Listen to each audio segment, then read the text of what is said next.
So the dermis is located between the epidermis and the subcutaneous fat layer, and it anchors the epidermal accessory structures such as the hair follicles and the sweat glands.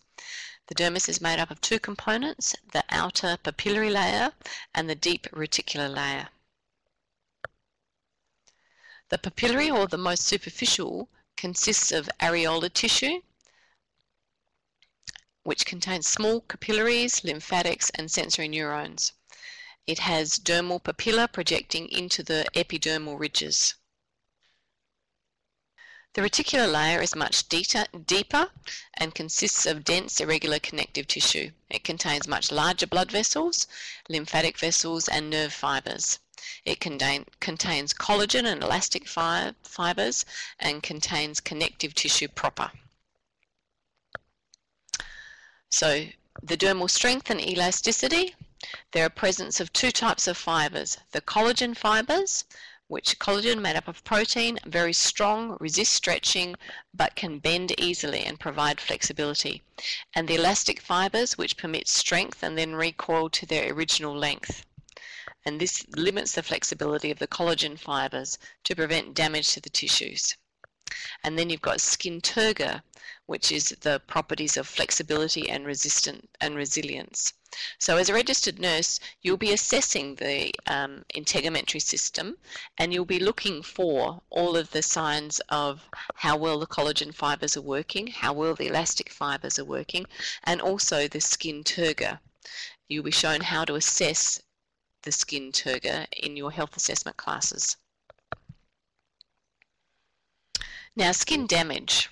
As we all get older, we get sagging and wrinkles because of the reduced skin elasticity, and this is caused by dehydration, age, hormonal changes, and ultraviolet exposure.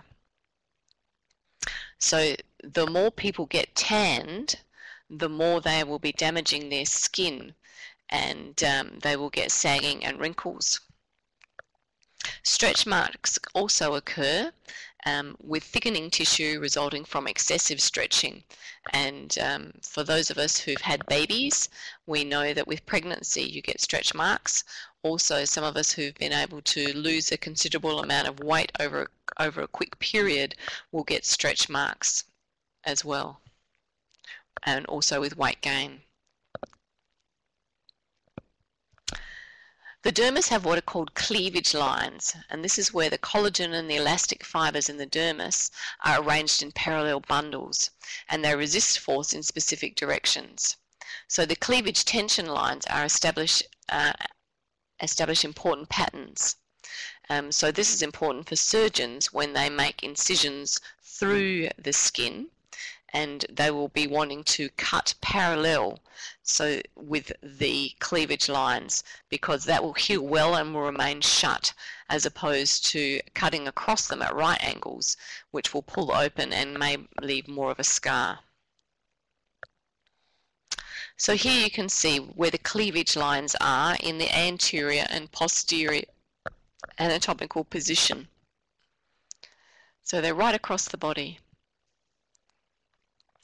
So the skin is innervated by nerves, and they control the blood flow and gland secretion, and also sensory perception.